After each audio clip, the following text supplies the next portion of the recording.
My mother called me a disappointment and excluded me from family gatherings. She regretted it when my aunt revealed I graduated from Harvard Law. Hey, Reddit.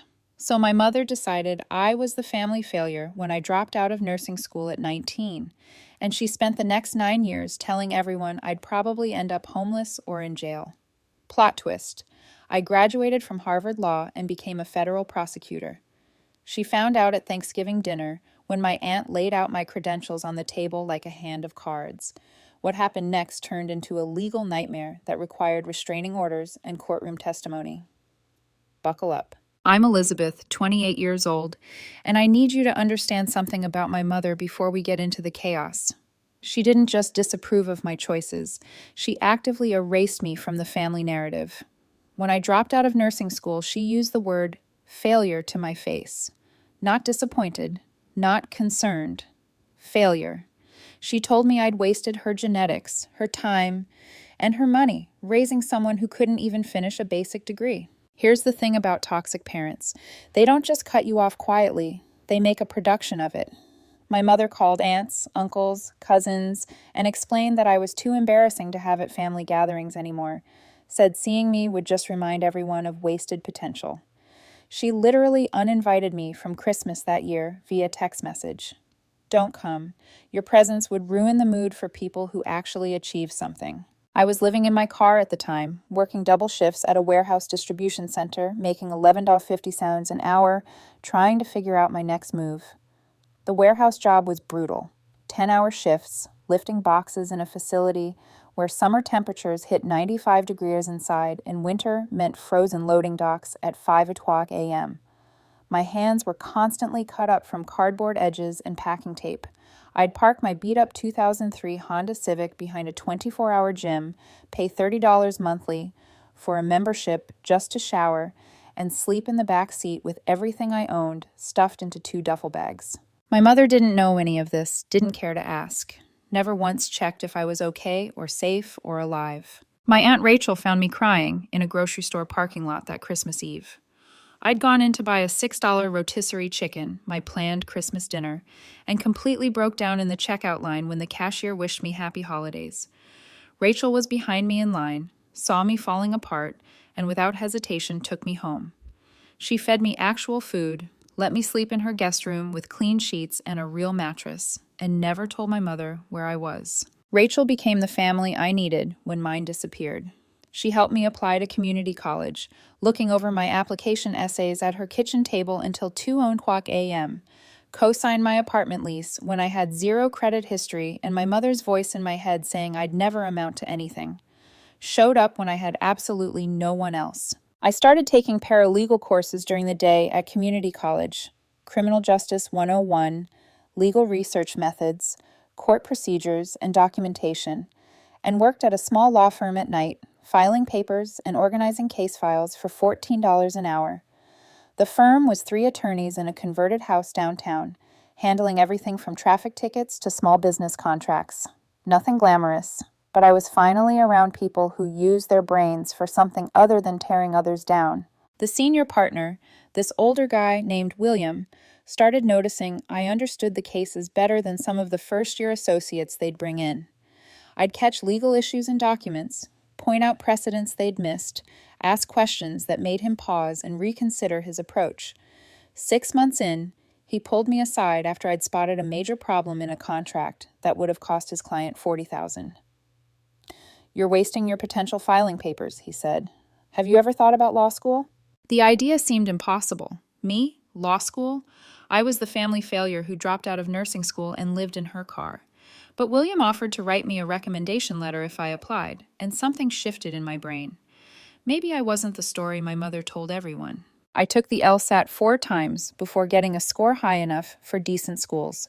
First attempt, 151. Second, 157.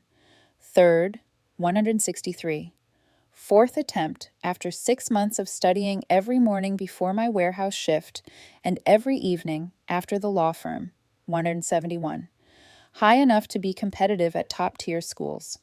My aunt drove me to every single test, 3-hour drives to the testing center because our town didn't have one. She'd wait in the parking lot with coffee and encouraging texts, then drive me home while I either celebrated or cried, depending on how it went. I applied to 14 law schools with fee waivers, got rejections from 8, waitlisted at 3, accepted at 2, and then the email that changed everything.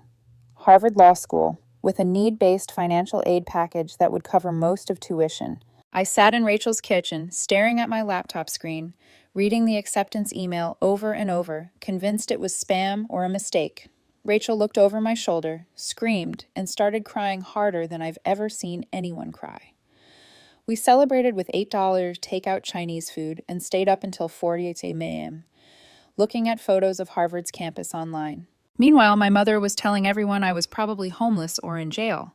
I know this because relatives would occasionally mention it to Rachel. Such a shame about Elizabeth. Your sister must be heartbroken about how that turned out.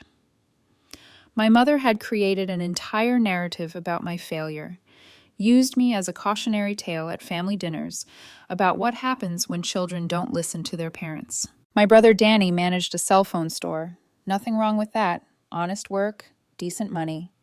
He seemed happy enough.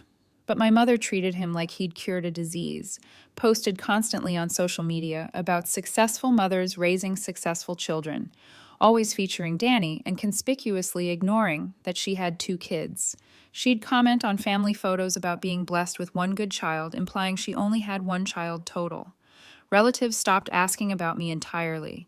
If someone mentioned my name at family gatherings, she'd say, "We don't discuss that," like I'd died or committed murder. I became the family ghost, the cautionary tale, the daughter who didn't exist except as a warning. 3 years of law school without a single word to my mother. I studied contracts and constitutional law while she told people I'd probably ended up on the streets. Took finals while she posted about family values. Graduated magna cum laude with a 3.8 GPA and received a job offer from a federal judge for a prestigious clerkship that paid $68,000 a year, more money than I'd ever imagined making. Aunt Rachel sat front row at graduation in a hat she'd bought specifically for the occasion, crying so hard she couldn't see her phone screen to take photos. She'd flown to Cambridge on a budget airline, stayed in a hostel to save money, and refused to miss seeing me walk across that stage. After the ceremony, we went to this little Italian restaurant near campus, and she toasted me with house wine, to the girl who proved everyone wrong. That same week, my mother was posting on social media about successful mothers raising successful children, meaning my brother who'd just gotten promoted to district manager. She'd write captions about being blessed with a child who makes me proud, and relatives would comment, "Congratulations," without realizing the insult embedded in the singular child. I passed the bar exam on my first attempt, started working for the Justice Department's Criminal Division in Washington, D.C., prosecuting federal fraud cases. My starting salary was $72,000, with government benefits and a pension plan. I rented a 1-bedroom apartment in a decent neighborhood, furnished it slowly with stuff from IKEA and estate sales, and built a life where nobody expected me to fail. I argued my first federal case at 28, standing in a courtroom defending the government's position on securities fraud, won the motion, earned respect from colleagues who had no idea about the family drama or the car I'd lived in, or the warehouse job that destroyed my hands. My aunt kept a scrapbook of every achievement, newspaper clippings when my cases made the news, copies of my law review article, photos from court appearances she'd drive down to attend. She documented the life my mother refused to acknowledge existed. Last Thursday was Thanksgiving at my grandmother's house in our hometown. I hadn't been to a family gathering in 9 years. The last one had been that Christmas I got uninvited from, and I'd made peace with never attending another. But Aunt Rachel called me 3 weeks before Thanksgiving with this tone in her voice I couldn't quite read. "I want to handle something special," she said. "Do you trust me?" I trusted her completely. She'd earned that 1,000 times over, so I said yes without knowing the plan. The whole family gathered, 37 people crammed into my grandmother's house. Aunts, uncles, cousins I barely remembered, second cousins, family friends, who might as well be blood. My mother was holding court in the living room when I arrived, mid-story about my brother's promotion to district manager of 3 stores. She had this way of telling stories that made everything sound more impressive than it was, like Danny had founded Apple instead of managing retail locations. I raised him with values and direction, she was saying to an audience of relatives who nodded along. That's what makes the difference between children who succeed. And Aunt Rachel stood up before my mother could finish the thought. I have an announcement, she said loudly enough that conversations died mid-sentence. My mother looked annoyed at being interrupted, that flash of irritation she got when someone disrupted her performances. Rachel pulled out a folder from her bag, thick, official-looking, the kind lawyers carry into court. She started pulling out documents one by one, laying them on the dining table like she was dealing cards. My law degree from Harvard, the official one with the Latin and the seals and the signatures. My bar certification from the D.C. Bar Association, letters of recommendation from 2 federal judges, one from my clerkship supervisor and one from a judge I'd worked with on an appeal. An article about my latest case from the Washington Post, a fraud prosecution that resulted in a 15-year sentence and $8 million in restitution. She laid them out methodically while everyone went completely silent. You could hear the clock ticking in the kitchen. Someone's phone buzzed and they silenced it immediately. Since some people seem unaware, Rachel said, looking directly at my mother with this expression I'd never seen before, pure steel. Your daughter graduated from Harvard Law School 3 years ago. She's a federal prosecutor with the Department of Justice. She argues cases in federal court and has a 94% conviction rate on fraud charges. My mother's face went through about 17 different expressions in 10 seconds. Shock, disbelief, confusion, anger, more confusion. She grabbed the diploma off the table, checking the embossed seal and the signatures like it might be fake. Her hands were shaking. This can't, how?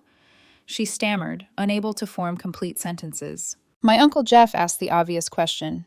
How long have you been a lawyer? Rachel answered for me, her voice carrying across the silent room. 4 years. 4 years of your niece being a federal prosecutor in Washington, D.C., and her mother had no idea because she banned Elizabeth from family events and told everyone not to mention her name. My grandmother, sitting in her usual chair by the window, asked the question that cut deepest. How could you not know your own daughter was at Harvard? My mother tried to say I'd hidden it from her, that I deliberately kept her in the dark, that this was somehow my fault for not reaching out. The excuses fell flat in a room full of people staring at the evidence on the table. Rachel wasn't done. She pulled out her phone and started showing text messages from years ago. Screenshots of conversations where my mother had said I was worthless and would probably end up in prison. Messages where she'd specifically told relatives not to help me because I needed to learn consequences the hard way. Email chains where family members had asked about me and my mother responded that some children are born wrong and can't be fixed. The room erupted into chaos. Relatives demanding explanations. My grandmother crying about missed years, about a granddaughter she'd been told not to contact. My brother Danny admitting he'd known where I was, but had been told not to say anything, which earned him furious looks from about 6 different people. My mother tried to hug me then, switching tactics like she'd been coached. We can start fresh, she said, reaching for me with tears streaming down her face. This is wonderful news. We can put the past behind us. And I stepped back, keeping distance between us. You were right about one thing, I said, my voice steady despite my heart trying to break out of my chest. I was a disappointment. I disappointed you by succeeding without your permission. I left before anyone could argue or guilt-trip me into staying. Rachel drove me to Thanksgiving that day, and she drove me home. We didn't talk much during the hour-long drive back to my apartment, just sat in comfortable silence while I processed what had happened. Rachel drove me to Thanksgiving that day, and she drove me home. We didn't talk much during the hour-long drive back to my apartment, just sat in comfortable silence while I processed what had happened. But my mother found my address somehow, learned later that Danny gave it to her, and showed up at my doorstep the next evening. I opened the door to find her standing there in the hallway outside my apartment, dressed up like she was heading to church, holding her purse with both hands. We need to discuss your monthly fund, she said. No hello, no how are you, just immediate demands. I stood in my doorway, gripping the frame to keep steady, trying to process what I'd just heard. I'm not discussing anything tonight, I managed to say, voice surprisingly calm despite the shock hitting me like cold water. She started to push past me into the apartment like she had every right to enter.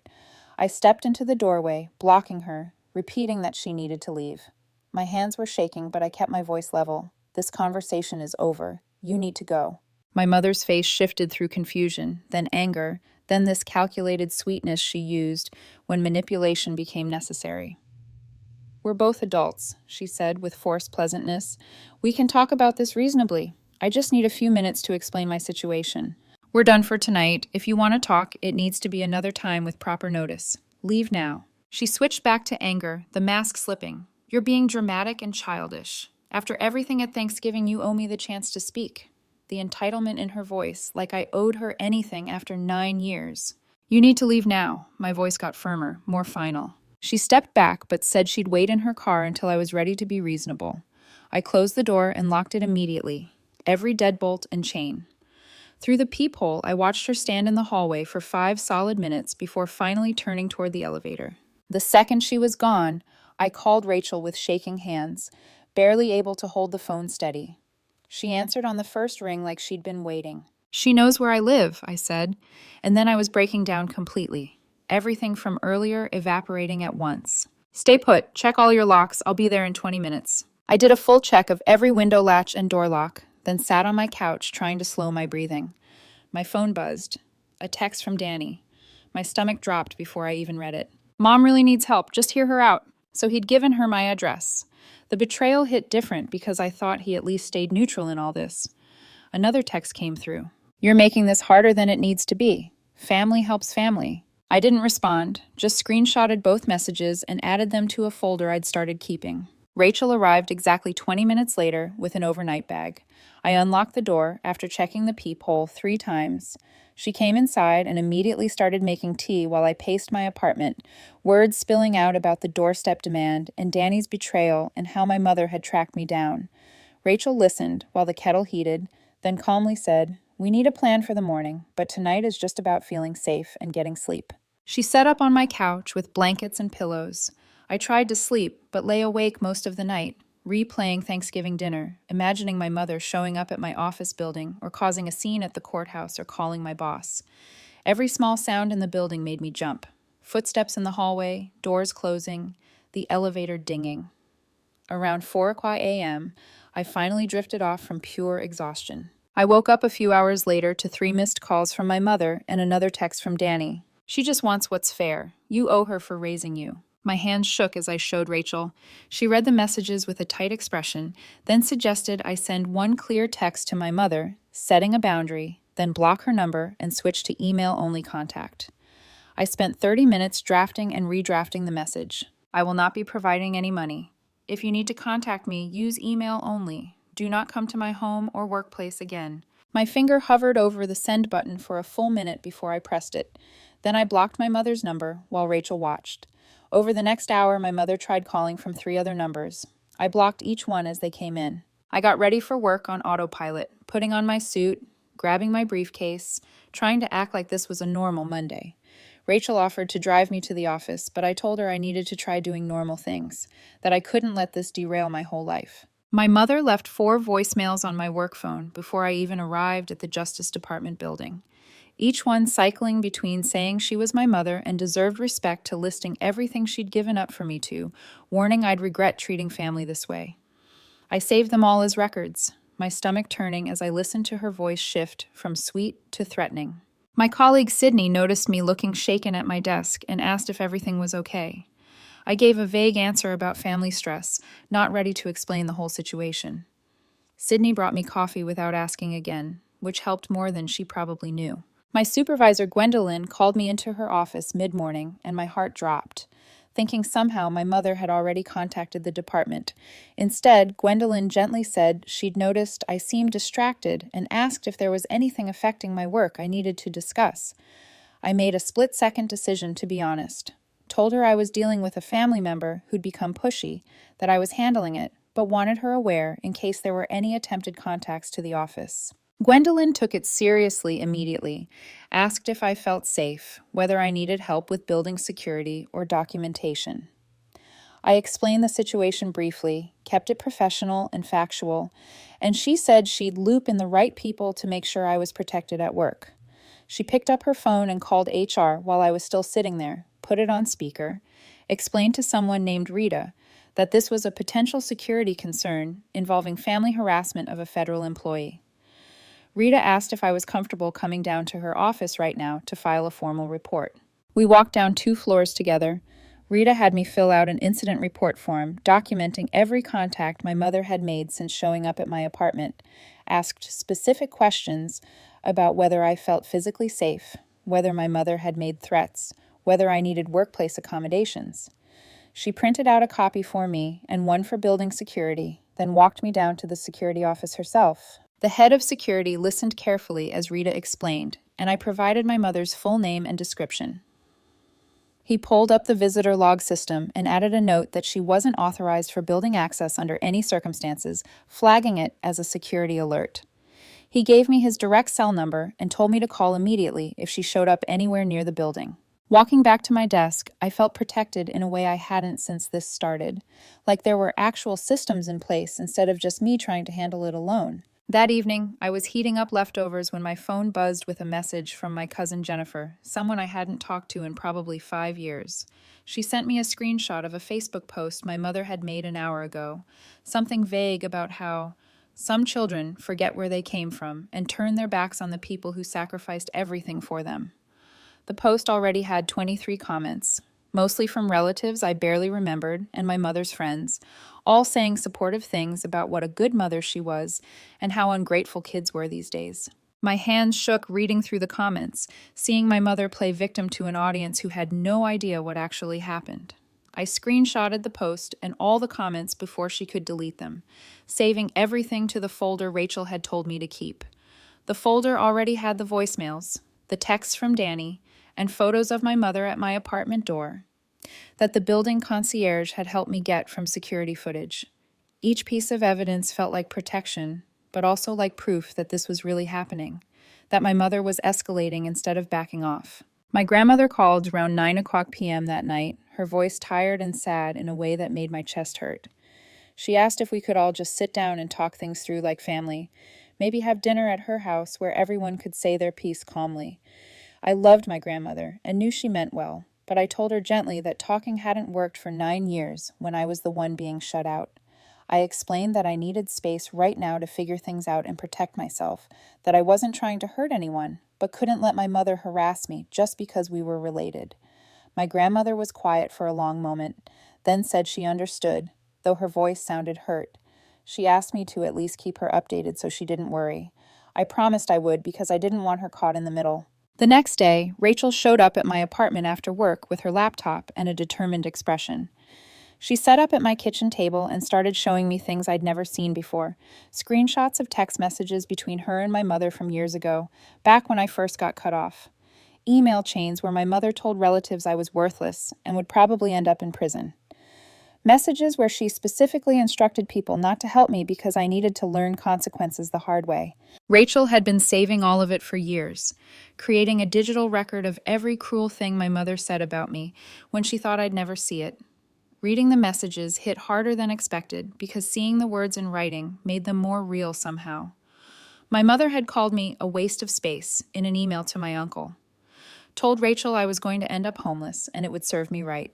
Said in a group text that some children are just born wrong and can't be fixed. Rachel watched me read through everything with a sad but steady expression.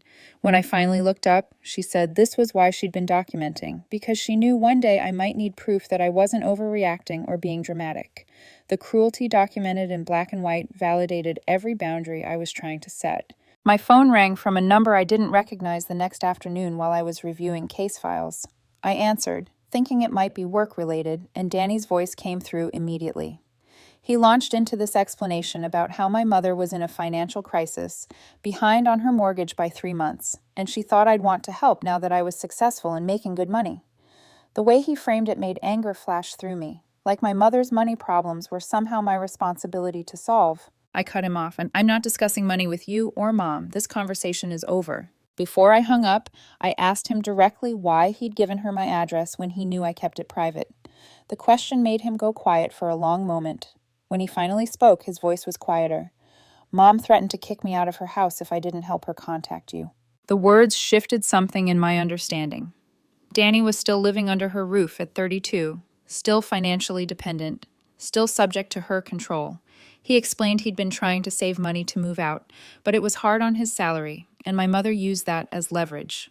I felt a complicated mix of anger at him for giving up my address and sympathy for realizing he was trapped in his own way. I can't fix your situation, I told him. You need to make your own choices about what you're willing to tolerate, but I won't be your enemy if you can start respecting my boundaries.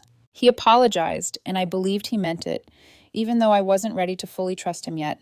That evening, Rachel came over and we spent 3 hours at my kitchen table researching legal options, looked up information about cease and desist letters, restraining orders, harassment documentation requirements.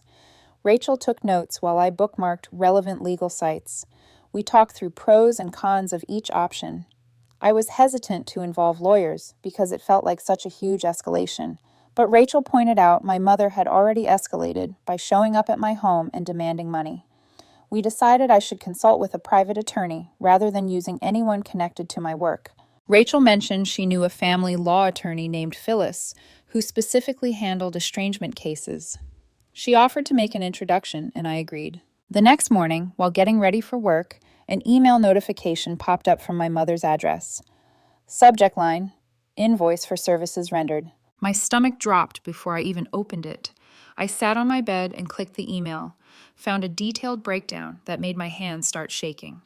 She'd listed estimated costs for raising me from birth to 18, line items for food, housing, education, clothing, medical care, even something labeled emotional labor and guidance.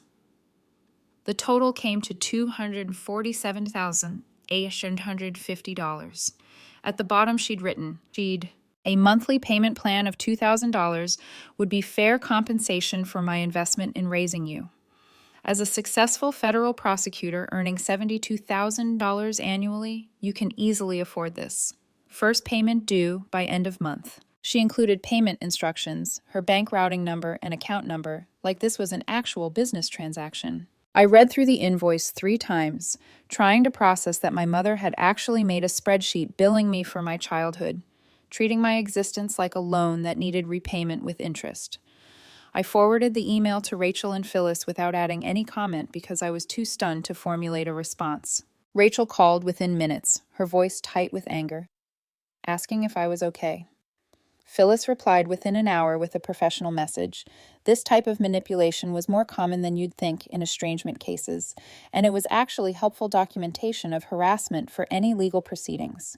Parents attempting to bill adult children for childhood expenses have zero legal standing, and this showed a clear pattern of financial coercion.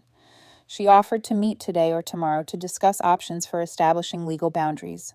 I responded that tomorrow afternoon worked because I needed a day to process. That weekend, Rachel suggested we visit my grandmother together. I agreed because I didn't want my grandmother caught in the middle or fed lies about what was happening. We drove to her house Saturday afternoon and found her looking older than at Thanksgiving, more tired and worn down by the family drama. She hugged me tight before we even sat down, holding on longer than usual. Over tea at her kitchen table, she started telling me stories about my mother's childhood I'd never heard before.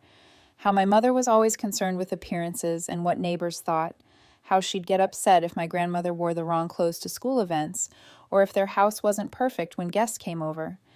My grandmother described how my mother had cut off her own sister years ago over some perceived slight at a family wedding, and they didn't speak for 5 years. She told me how my mother kept score of every kindness and expected repayment with interest, bringing up favors years later and demanding equivalent returns. The stories gave me context I'd never had before, painting a picture of generational patterns that helped me understand my mother's behavior without excusing it. My grandmother held my hand across the table and said she was sorry she hadn't seen these patterns clearly enough to protect me from them. None of this is your fault, I told her, squeezing her hand. She kept talking, describing my mother as a teenager refusing to wear hand-me-downs, even when money was tight, how she'd rather skip meals than be seen in clothes that weren't new. The pattern clicked into place. That invoice wasn't some desperate one-time thing, but completely consistent with how my mother viewed every relationship, as a transaction. Headlights swept across the kitchen window. My grandmother glanced out, then back to me with a worried expression. Danny's car pulled into the driveway, and I felt my whole body tense. He walked in looking like he hadn't slept in days, dark circles under bloodshot eyes, shoulders slumped. He nodded at Rachel and my grandmother, then looked at me and asked if we could talk privately. I didn't want to, but Rachel gave me a small nod, so I followed him out the back door into my grandmother's small yard. The motion sensor light clicked on, and we stood there in the November cold, our breath making clouds in the air. He started talking before I could say anything, words tumbling out about how he'd been our mother's go-between with relatives for years, delivering her version of events, actively discouraging people from reaching out to me. He admitted he'd tell aunts and uncles I was doing fine when they asked, that I preferred being left alone, all while knowing our mother was calling me a failure. His voice cracked when he said he was tired of it, that he didn't know how to extract himself when he was living in her house and financially dependent on her, letting him stay there. I can't fix your situation, I told him, crossing my arms against the cold. I won't be your enemy, but you need to make your own choices about what you're willing to tolerate. He nodded, looking at the ground, then admitted our mother's debts were worse than he'd told me, that she'd been borrowing money from relatives for years and was actually facing foreclosure on the house. I felt a small flicker of something that might be sympathy, but I reminded myself that financial crisis didn't justify 9 years of cruelty or showing up at my door demanding monthly payments. Monday morning, I sat in Phyllis's office, a small space with legal books lining the walls and case files stacked on every surface. I laid out the entire situation. Being cut off at 19, 9 years of silence, the Thanksgiving revelation, my mother showing up at my door, the invoice email, all of it. Phyllis took notes on a yellow legal pad, occasionally asking clarifying questions about dates and specific incidents. When I finished, she explained my options, starting with a formal cease and desist letter, establishing clear boundaries and consequences, escalating to filing for a restraining order if harassment continued. We decided to start with the letter, strongly worded, but giving my mother one clear chance to back off before involving court. Phyllis said she'd have a draft ready by the end of the week. I left her office feeling like I'd taken a concrete step instead of just reacting to whatever my mother did next. That afternoon, I met with my apartment building's property manager, showed her photos of my mother on my phone, explained this person wasn't welcome in the building under any circumstances, and police should be called if she appeared. The manager took it seriously, made notes in her system, offered to change my lock codes immediately. I accepted, and she walked me through the new codes twice. The next day at work, my supervisor assigned me to a high-profile case involving federal fraud charges, the kind that could make or break a prosecutor's reputation. I threw myself into preparation, grateful for the distraction and the reminder of what I'd built. Thursday morning, my mother emailed again, this time with a softer tone, saying she just wanted to reconnect and start fresh, making no mention of the invoice. Like that whole thing never happened. I recognized the manipulation tactic immediately. Pressure, then retreat, then pressure again, wearing people down until they gave in. I didn't respond, following Phyllis's advice to maintain no contact while we prepared the legal letter. Friday afternoon, Rachel called me at work, which she never did. I answered, worried something had happened to my grandmother. Instead, she told me my mother had shown up at her house an hour ago, pounding on the door and demanding to know what Rachel had been telling me. Rachel refused to engage and told my mother to leave.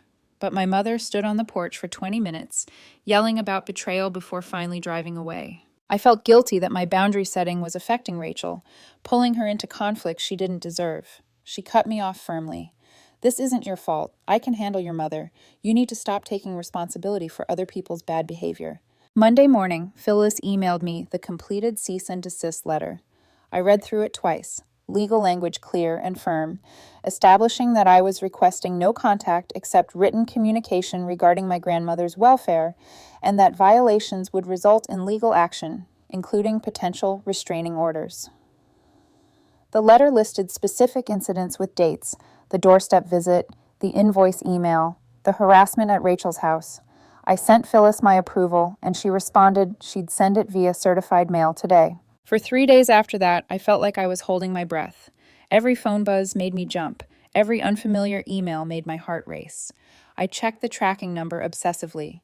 Rachel called Wednesday evening and reminded me the waiting was part of the process, that I was doing everything right, that I couldn't control how my mother responded, but could control how I protected myself. Thursday afternoon, the tracking showed my mother signed for the certified letter at 2:47 p.m. By 6:15 p.m., my inbox pinged with an email from her. Subject line: legal threats from my own daughter. The email ran long and messy, jumping between how hurt she felt and claims I was using my legal training to bully my own mother. She wrote about sacrificing everything raising me, and this was how I repaid her, how I was breaking her heart and destroying the family. Then accused me of turning Rachel against her, of poisoning my grandmother's mind. The worst part hit when I scrolled down. She'd copied Danny, 3 aunts, 2 uncles, and my grandmother on the email, clearly trying to get everyone on her side. I screenshotted everything immediately and forwarded to Phyllis with a note asking if this counted as violating the letter. Within 20 minutes, my phone started buzzing with email notifications as people began replying. My Uncle Robert replied first, telling my mother that legal boundaries were reasonable and she needed to respect them. My Uncle James added that maybe everyone should take a step back. My grandmother asked everyone to please handle this privately instead of through group emails. 2 aunts didn't respond at all. Danny replied saying, "We should all talk this through as a family." His usual middle ground approach. Saturday morning, Danny emailed me separately from his personal account instead of replying to the group thread. He wrote that our mother had been crying for 2 days straight and was threatening to show up at my office if I didn't respond soon.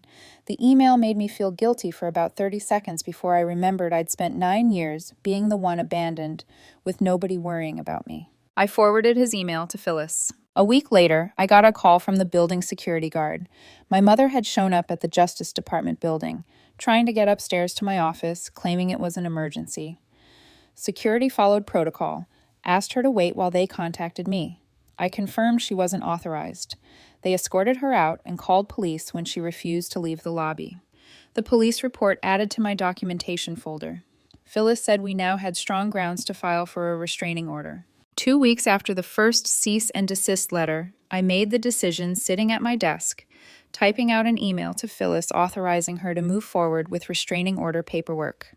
She started preparing the petition using all our documented incidents, the emails, the police report, witness statements from Rachel and my grandmother. Danny moved into Rachel's guest room after finally giving notice at my mother's house. He started attending therapy twice a week, working through years of being caught in the middle.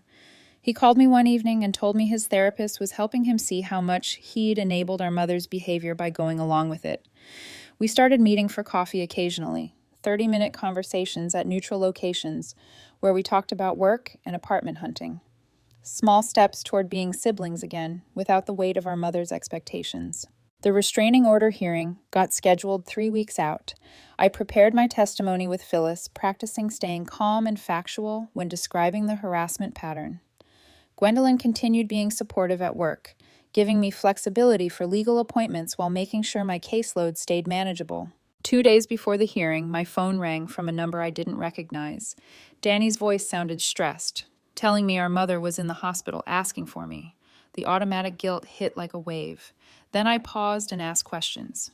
"What happened? Which hospital? What are the doctors saying?" He hesitated before admitting she'd gone to the ER for chest pain, but tests came back clear. Just anxiety and stress. She was being discharged in a few hours. The manipulation became obvious.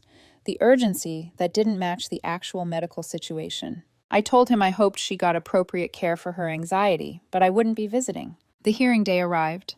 I dressed carefully in a navy suit, pulling my hair back, looking every bit the federal prosecutor I was.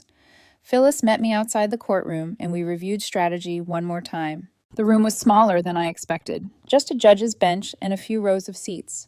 My mother arrived representing herself and sat across the aisle, not looking at me. When my turn came, I walked to the witness stand and took the oath, voice steady, even though my hands were shaking. I testified clearly about the pattern of harassment, the doorstep visit, the invoice, the police report, the violations of the cease and desist. Phyllis guided me through each incident with questions that let me lay out the timeline chronologically. My mother tried to interrupt twice, but the judge told her to wait her turn. When Phyllis finished, my mother got to ask questions. She tried to paint me as vindictive, asking why I was doing this when she was my mother. I kept my answers short and factual. "I'm here because you violated boundaries repeatedly, despite being asked to stop." Phyllis presented our documentation. Emails, photos, police reports. Rachel's written statement described the scene on her lawn. My grandmother's statement confirmed my mother tried to use her as a go-between. The judge read through everything carefully. My mother got her chance to speak. She talked about how I was her daughter and she just wanted to reconnect, how she didn't mean any harm, how I was using my legal training to bully her. The judge listened without expression, then asked specific questions about the cease and desist letter, about showing up at Rachel's house after being told to stay away. My mother stumbled through her answers, contradicting herself twice. The judge took a 5-minute recess to review materials. Those 5 minutes felt like an hour. When she came back, the judge started speaking in a calm, measured tone.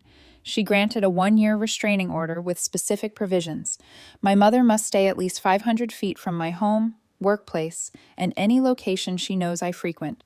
She cannot contact me directly through any means, can only contact through her attorney, and only regarding genuine emergencies involving my grandmother. The judge explained violations would result in immediate arrest and potential jail time, that my mother needed to take this order very seriously. Relief washed through me as the judge spoke, finally having legal protection with real consequences instead of just requests my mother could ignore.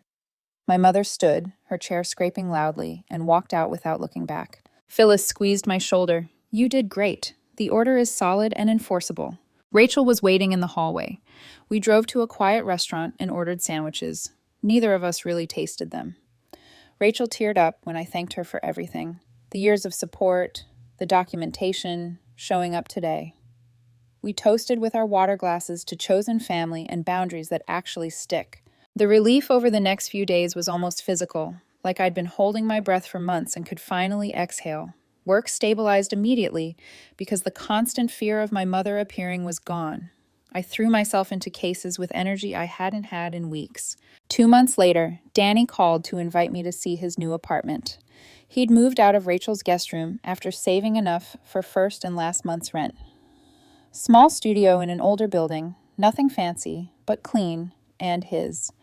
We ordered pizza and ate sitting on the floor since he only had one chair. He thanked me for not completely shutting him out, despite his role in the family mess.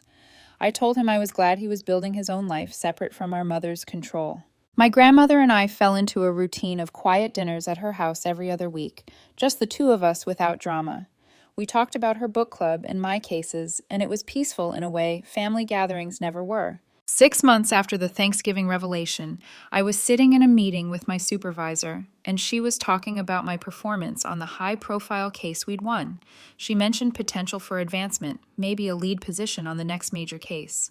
I realized sitting there that protecting my boundaries had freed up mental energy that made me better at my job. My reputation at work was solid, built on successful cases and thorough preparation. Danny texted saying he'd enrolled in 2 classes for next semester. My grandmother sent me a card about how proud she was.